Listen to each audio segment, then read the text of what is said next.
welcome to Brickwall Pictures. Today I am doing a Richard Linklater tier list. I have previously done a whole bunch of tier lists for filmmakers like Martin Scorsese and David Fincher and Bong Joon-ho and Park Chan-wook and a whole bunch of other people. Check the description. There is a link to every tier list I've done. There's a whole bunch of them at this point. Today we are doing Richard Linklater, who's a filmmaker I love. I would call his style unique. He's one of the most talky filmmakers out there. His films are so often just his characters hanging out and talking. Not always. I think he kind of takes on that one for me, one for them approach that Steven Soderbergh describes, where like he'll make one that's mainstream accessible and then he'll make one that's more like what he really wants to make. I think that's why he'll do like the Bad News Bears remake, so to make sure he can continue to get financing for his like smaller passion projects that are not really weirder, but a lot more, I guess you'd call them quaint, like really small, very talky. His movies always feel very indie and very personal. And it's a style I love. It's something that when I first started writing scripts, it was a lot more in line with what I was trying to write back then. I don't really write like that anymore. But I would count Richard Linklater amongst my primary writing influences when I first started out. It's a style I love, this very dialogue-heavy, talking about nothing kind of style. And what I've learned is that you just can't really get away with it if you're not Richard Linklater. Anyway, enough of that.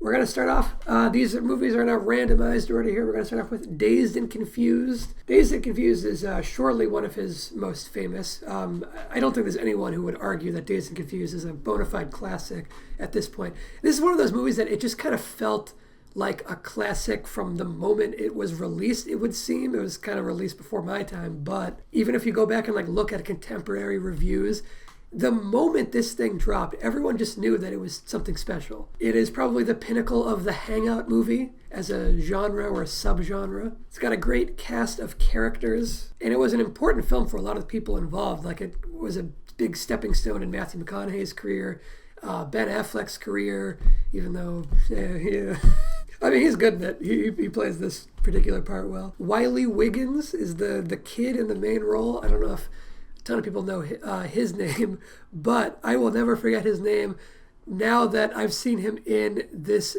The weirdest film I have ever seen is this little indie film by the Zellner brothers called Frontier. It is the weirdest fucking thing I have ever seen, and I think it's a safe bet that it's the weirdest thing you will ever see if you watch it. Oh my god! They're doing fucking stuff in this movie.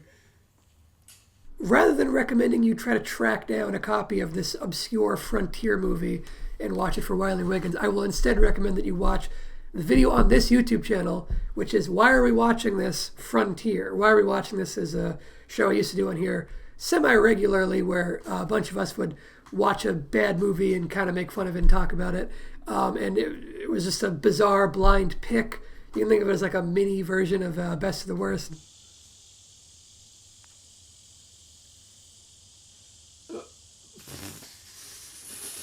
You did a real good job of putting that on her head. Oh! Oh, I like that. I like the Sasquatch's style. Oh!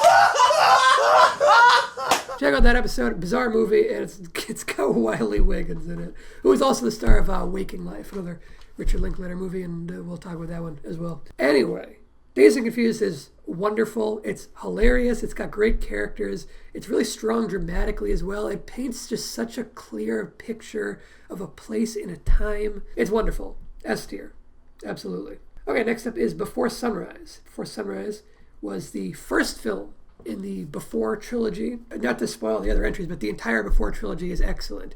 If you want to look at like the best trilogies of all time, people say like, oh, the Indiana Jones trilogy, which, you know, it's a good one. The original Star Wars trilogy, whatever. The Matrix trilogy kind of sucks. The second two are not very good. The Lord of the Rings trilogy is a good one, right? But I think the Before trilogy is better than all of those. I would say my top two trilogies are the Before trilogy and the Three Colors trilogy, which I want to make a video on the Three Colors trilogy at some point. And it works as an isolated film. You don't need to be like, oh, I got to watch 3 movies. You can just watch the first film and it's perfectly enjoyable on its own. It has a great setup for a sequel that that wouldn't be hampered at all if they never made the sequel. It works as a finale while also setting up a good sequel years later. One of the most interesting things about the Before trilogy as a trilogy, as a series of connected movies, is the amount of time that passes between them. There's 9 years. 9 years go by between each of these movies, both in the story and in the real world. They come out 9 years apart. They're filmed 9 years apart. One of two fascinating examples of Richard Linklater using time in a different way than you usually see in the medium of film. He's not the only one to experiment with really long time. Like you have the Up series, that documentary series made over in the UK, where they kind of periodically check in with the same people throughout the course of their lives, which is fascinating. That's in a documentary context, whereas this is a fictional context. I just find this playing with time fascinating. He did a similar thing in Boyhood. Boyhood, 12 years to make, a whole big monumental achievement, whatever. The Before trilogy is 18 years just between the movies coming out. And they might do another one in I'd say another 8 years, but it's actually already been... So Before Midnight was 2013. Next year, we might be getting another surprise Before movie. That would be cool, unless the pandemic put a stop to that. I don't even know if they're planning it. I think if they were, it would be kept secret. Part of what makes the Before series work so well is the chemistry between Ethan Hawke and Julie Delpy. They're both phenomenal actors. But they have such good chemistry together. You really buy not just them falling in love, but them staying in love, and the sort of evolution of their relationship, the evolution of their marriage and family as the movies go on. You really get a sense that 9 years really did pass in these characters' lives, and they feel like different people. Well, they feel like the same people, but the same people changed in the way that so many years will change a person. A natural evolution of a character. They're not like static characters, and they don't change between movies. They do. They change a lot between movies. For being so talky, it does a great job of never feeling like exposition. It always feels like small talk, or these like profound conversations between these characters. The trilogy overall, I would put in the S tier. I do have one favorite in the series, and there's one of these three films I like so much more than the other two. Like, I love all three of them. One I love so much more than the other ones that I'm going to put that one in the S tier and the other two in the A tier, but know that the trilogy overall would get an S tier collectively. Before Sunrise is not the one that I love more than the others, so I'm going to put it in the A tier. Where'd You Go Bernadette? We're going to completely switch gears now. This is the only one on the whole list that I just flat out do not like. Richard Linklater does have a bunch of movies that I think I possibly wouldn't necessarily like if I were to check them out. Mostly the ones that are the for them in that duology I kind of described, where it's like one for me, one for them. I like his for me movies more, as in for Richard Linklater. He's more like personal projects that don't have as much mainstream appeal. Where'd You Go Bernadette is definitely one of those for them movies. I watched this one recently just to round out my tier list. I shut it off after like 10-15 minutes. I did not like it whatsoever. The tone of it was awful. It just felt like YA garbage. And I was like, where'd you go, Richard Linklater? I'll put it in D. I don't know if it's really a bad film. It's just absolutely not my kind of movie. Okay, next up, let's grab Waking Life. Waking Life is an animated film. It's one of two Richard Linklater films that I'm covering here that were done with rotoscope animation. The other one's Scanner Darkly. Scanner Darkly looks a lot more refined in terms of the animation style. Waking Life came first and kind of pioneered the look, so to speak. It wasn't like the first film to use rotoscope animation. Like, I think you can go all the way back to like... I think technically the opening credits of The Good, the Bad, and the Ugly use rotoscope animation, but the art style for Waking Life is very particular. It really only works because of the context of this is a dream movie. It's a full-on dream logic movie, not completely unlike David Lynch's movies, where dream logic reigns the overall narrative being told. David Lynch is another filmmaker that I made a tier list for, by the way, so check out my David Lynch tier list if you haven't seen that one already. Waking Life, I would say, is probably a lot more niche than a lot of his filmography. I wouldn't be surprised if it's more like divisive. A lot of people, I think, would have a hard time getting on board with Waking Life. I loved it. I like kind of dream logic movies in general, like when it's nailed very well. One interesting, odd thing about Waking Life is that Alex Jones is in it, the fucking nutso conspiracy theorist guy who got like banned off of YouTube and stuff. He's in this movie as himself, as a animated dream version of himself, and he's like driving around, I think it's Austin, Texas. He's like driving around shouting through a megaphone. I was weirded out by it at first, so I looked into the history of it. And I guess before Alex Jones was a full-blown right-wing conspiracy douchebag, he used to just actually be like a local fixture of Austin, Texas, and he would like shout through a megaphone and say all kinds of stuff. And then I guess it was like after this movie, over the years, he got like progressively deeper and deeper in the rabbit hole of these ridiculous, like, it was before I guess he had his like really offensive and harmful conspiracy theories. He was just like a weirdo at that point. Because at first I was like, why did Richard Linklater to put this guy in a movie? But it's before he was like as corrosive as he is now, I guess. Oh, another interesting thing about Waking Life is it actually has a little chapter from the lives of Jesse and Celine. Those are the two main characters from the Before trilogy. They're even on the poster, actually. They're one of these three little boxes. This is them from the Before trilogy. This is them right here in bed. It's just one scene, and it's kind of odd that they're in there, but it really shows you like how on Richard Linklater, Julie Delpy, and Ethan Hawke's minds those characters are. The fact that he's making this other movie and they're still involved. Oh, and if you didn't know, Julie Delpy and Ethan Hawke kind of co-write the movies with Richard Linklater because they embody the characters so much. They kind of like work it out together, and then it's all scripted by the time they get to set. But there's a lot of like figuring it out together, and they share screenplay credit. But yeah, Waking Life, not for everybody, and it isn't one of his best. Like it's no Before Sunrise. So I'm gonna put in B tier though. I do like it a lot. Before Sunset.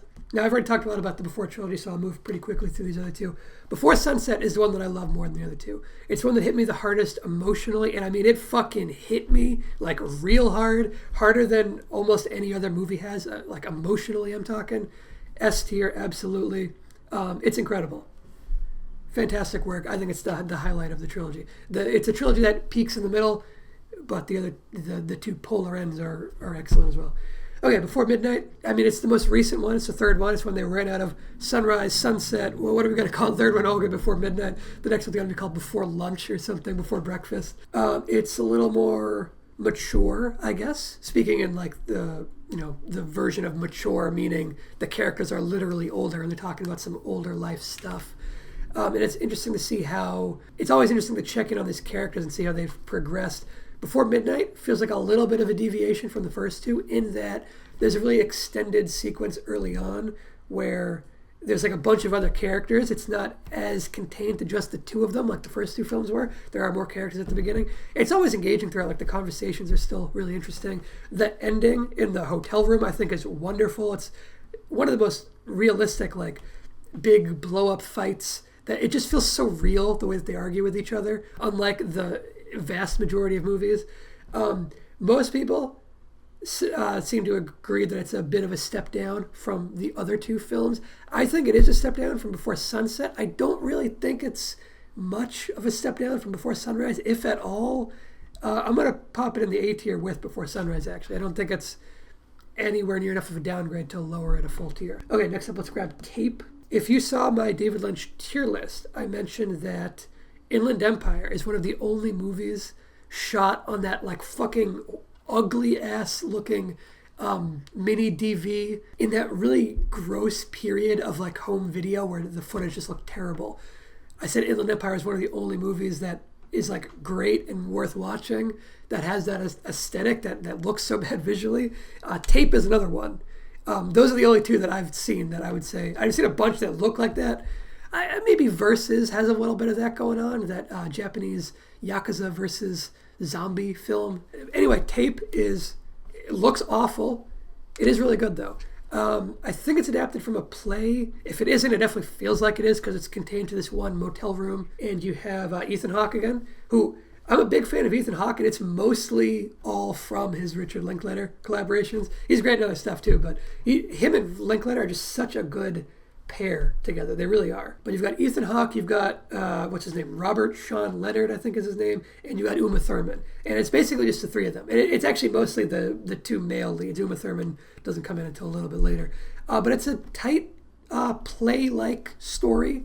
It looks ugly as shit, but it's got great acting. And it's got a really fine-tuned script, I would say. The visual aesthetic, it is awful. Like, it just looks so ugly. You have to overcome that. Like, visually, this is like an E or F if you're just judging the visuals. But the other elements bring it up to, I would say, a C tier. It's worth a watch if you can get past the visual aesthetic. Okay, next up is A Scanner Darkly. This is based on the Philip K. Dick writings. It's a sci-fi. It's the other one that has that rotoscope animation style. It's got Keanu Reeves, who I'm a big fan of. Well, I think the animation is just perfectly used for this. The way that they do this animation, by the way, is they basically shoot a live-action version of the film.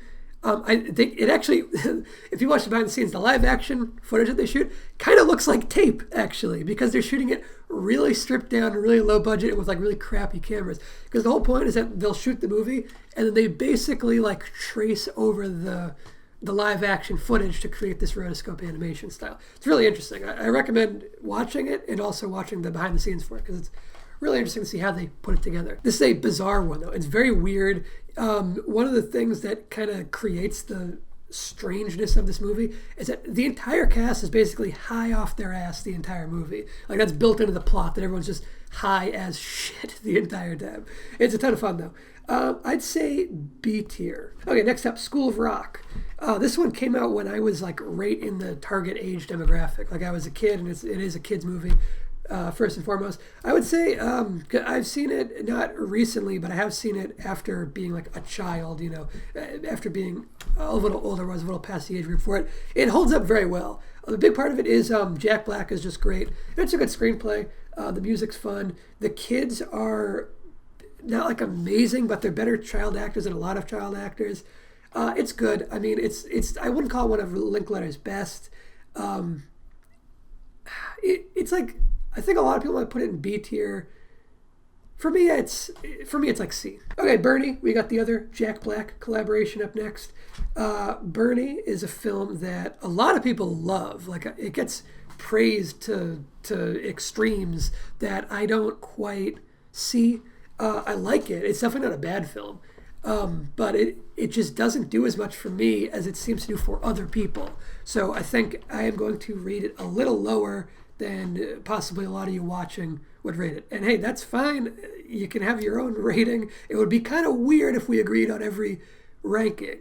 Don't you think? Yeah, Bernie, for me, it's another C. It's it's good. It doesn't do all that much for me. Anyway, Boyhood. I know it got kind of like memed into oblivion by like the Red Letter Media guys with the whole it took 12 years to make thing. Boyhood. It took 12 years to make. Did you know that it took 12 years to make? Dude, Boyhood. it's amazing. It's magical. You can see a kid grow up on screen. It's fucking magical. Boyhood. Boyhood. Boyhood. Boyhood. It took 12 years to make. I think Boyhood is fucking excellent. I think it's one of his best. I really do. And it's not just because of the 12 years to make thing. Like, I don't think the 12 years in the making is a gimmick. I think it's a radical filmmaking experiment that really paid off. Seeing the life of this person as he ages in real time. And it's not just the main character. It's not just Mason. It's all of the people around him. It's his sister, who is played by Richard Linklater's daughter, and it's his two parents, Ethan Hawke again and Patricia Arquette, who are both fantastic in the film. He got pretty lucky finding a kid who could not just be like a cutesy kid actor, but also stayed a pretty good actor as he got older. I think it's great. I think it's a great script. I think it's an incredible achievement, like a work of art. Maybe the themes of Boyhood resonate a little bit more with me because I was the exact age of the character, right? So when the character was 8 years old and they were shooting that's when I was 8 years old. So like the period-centric things that are happening there they kind of, I don't know, I have like an extra little bit of nostalgia to it. Like the ending of the movie, when the kid is going off to college and he's like starting his life for the first time, that coincided with me going off to college for the first time. So it just, I don't know, it just paralleled in a really nice way that meant all of the emotional heft that I think is in there regardless. It just kind of hit me, and I would say people in my age group a little bit harder, I think. And also I think it would hit any parents who watch it who are in the same kind of mental space as the kids to parents in the film as well.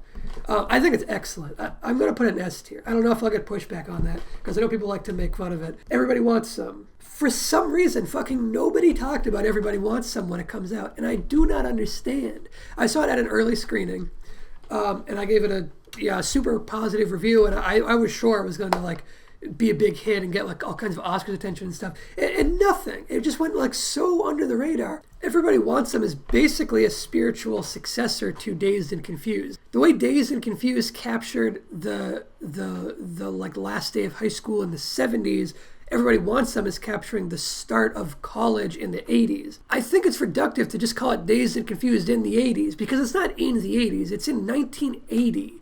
It's in this transitional period between the 70s and the 80s. And what are we looking at? We're looking at the transitional period in the lives of all these characters as they progress from being high school students to figuring out who they are in their way into college. I think it's a lot deeper than people want to give credit to this movie. But more so, it's really just nobody fucking talked about it. It went so far under the radar. I think it is as good as Dazed and Confused or better. I think it's fucking excellent. It's hilarious. It's a ton of fun. The cast of characters, I mean, the cast might not be as famous as Dazed and Confused, but I say give them a little time because they're all excellent. I'll get off my soapbox for Everybody Wants Some. I would call Everybody Wants Some his most underrated. Or maybe it's more like underseen. Last Flag Flying. This is one of his more recent ones. I think it's his second most recent, aside from Where'd You Go Bernadette, which I'm not going to hold that against him. It's hard to tell if this is one of his for me or for them films. It's not a story that would typically resonate with me. I think if the same core story were tackled by a different filmmaker with like a different cast and a different script, like a different adapted script, I don't think this movie would work for me like at all. But the way Linklater crafts it, and especially I would say the chemistry between these three leads that are on the poster here, Steve Carell, good old Larry Fishburne, and Bryan Cranston. Who Bryan Cranston, by the way, I think this is my theory. He seems like he's doing a George Carlin impression the entire movie to me. He's like acting. It's like he's playing George Carlin playing his character in this. It's like Bryan Cranston's not playing his character. He's playing George Carlin playing his character. That might just be in my head. I don't know. If anyone else has seen it and thinks, oh yeah, he's doing a bit of a George Carlin impression, then let me know because I might just be alone in that. I might just be fucking crazy. But I mean, it works. If that is what he's doing, I think it totally works. It fits the character. Very funny. It's very funny and it's heartfelt in the right spots. It's odd because it's not really a story that connects with me in like any kind of way. Like the themes of it, I don't really care about the themes of it. I mean, I do a little bit. There aren't any themes that resonate too deeply with me, but the film gets me to care a lot about these three characters, which is, I think, an achievement. It's definitely not one of his best, but I think it's B tier. I was surprised how much I liked it. Last up is Slacker. A lot of people, for some reason, call Slacker Linklater's first film. It's not, though. It's not his first feature either. It's his second feature. His first feature is actually this movie called It's Impossible to Learn How to Plow by Reading Books or something like that. I actually just saw Slacker for the first time for this list recently. I'd wanted to see it for a while, but I was actually avoiding it for kind of a reason. The reason is that a long time ago when I was first getting into screenwriting, I had this idea, not for a story, but for like a way to tell a story. And I told a couple of people, I was like, what do you think about this? Would this kind of work, or should I try this? And the idea was that like I would follow a character and then have like a vignette kind of story, and then that character would overlap with someone else, and then the film would just kind of like forget about that first person and follow this new person, and we would just kind of progress through from person to person through this like city, and we would explore all the lives of these different people in like real time. And then everyone said, oh yeah, that's Slacker. I was like, oh fuck, Linklater beat me to it. So I avoided watching it for that reason, because like, but anyway, I finally eventually saw it. But yeah, that is what Slacker is, and it's not quite like experimental. Structurally, it's a little experimental in that it's essentially a vignette film but it's a lot more like freeform. I could see someone like it doesn't really get off on the best foot. Like the very first vignette it's actually Richard Linklater himself acting, and he's not the best actor, so it doesn't like set the film up on the best foot, because I mean he's definitely a much better writer and director than he is actor. He's not like terrible though, but whatever. I do like Slacker a lot though. I mean obviously I like the concept because it's a concept I had independently and then decided I couldn't do because he beat me to it. So let's take that out of the equation, right? I will say, for being a low budget like early film and really like indie film in this dude's career, it doesn't really feel that low budget. Like it's a huge fucking cast. It's expansive, but they're able to get away with so much for so little because it is so talky still, right? Like it's this vignette story. All the vignettes are very subdued, and it's kind of the nature of vignette films that the quality varies so much segment to segment. Like you might hit a segment where you just don't care about these characters or what they're talking about, and you might get a little bored, but then you hit a segment and you're like, oh, this is so interesting. And there's a couple, like the really abrasive guy who does the interview, he's one who I would be like, I would want to follow a whole movie with that guy, right? Or like the tweaker robber guy who goes in to mug the old man, and the old man is just like super nice and is like, yeah, I'm not gonna call the cops, fuck the cops, take whatever you want. Like that guy, I would want to follow those guys for a whole movie too. It's the kind of film where you might reach the end and you might think, what did it all add up to? And you might think it doesn't really add up to anything. It's just like little snippets of interesting lives. And I won't really argue with you on that it doesn't add up to a cohesive whole, but I think you could also argue that it does. A lot of Linklater's films do this thing where they really paint a vivid picture of a specific time and place, more so than most filmmakers do. And Slacker does that right from the beginning of Linklater's career. It paints such a clear picture of this time and place when the film is happening. And the characters are all like, I've heard some people criticize it as like, oh, they all just sound like Richard Linklater characters. They'll talk the same. And I do not at all agree with that. I think these characters are all very distinctive. There is sort of a Linklater archetype, right? Like a certain character type that does appear in a bunch of his movies, and they do kind of talk similar, like a little bit like him, where they talk about like really heady philosophical themes, but in like a laid back kind of way. That's kind of like the encapsulation of the Linklater archetype. But it's not like every character talks like that. It's like, yeah, a lot of his projects have a character who talks like that, or maybe even like two who converse in that kind of manner. But the characters in this, it's such a diverse cast of characters with such far-ranging points of view and life experiences that I really don't think you can lump them all under one umbrella, so to speak. I think it's a great piece of work. It is a little more like wandering and a little more aimless, and it varies a lot segment to segment, because there are some segments that just like kind of completely lost me. It's A or B. It's definitely not an S, and it's definitely not a C. It's A or B. I'd be fine with either of those. I think I'm going to put it in A. That's what I'm feeling at the moment. I can see that changing though. That one is the most tentative out of the bunch, I would say. So yeah, that's our tier list. We got a good distribution of rankings here. It's not too often that the S tier is the most packed tier. We have a good spread though. We got 4 in the S tier, 3A, 3B, 3C, and only 1D, which is Where'd You Go Bernadette, which I mean, I won't rank it any lower because I didn't finish the whole film, and I think that's probably unfair, but it did not jive with me. I wasn't watching it being like, wow, this is awful. I was watching it being like, I hate this, which are two different reactions. Anyway, that's the tier list. Love Richard Linklater. I'm a big fan of his work. Excited to see what he does next and throughout the rest of his career. Subscribe to Brickwall Pictures if you weren't already. Stick around, check out my other tier list and all the other stuff I do. I do video essays, traditional movie reviews, book reviews from time to time, all kinds of stuff. So subscribe, stick around. I'll see you next time. Bye.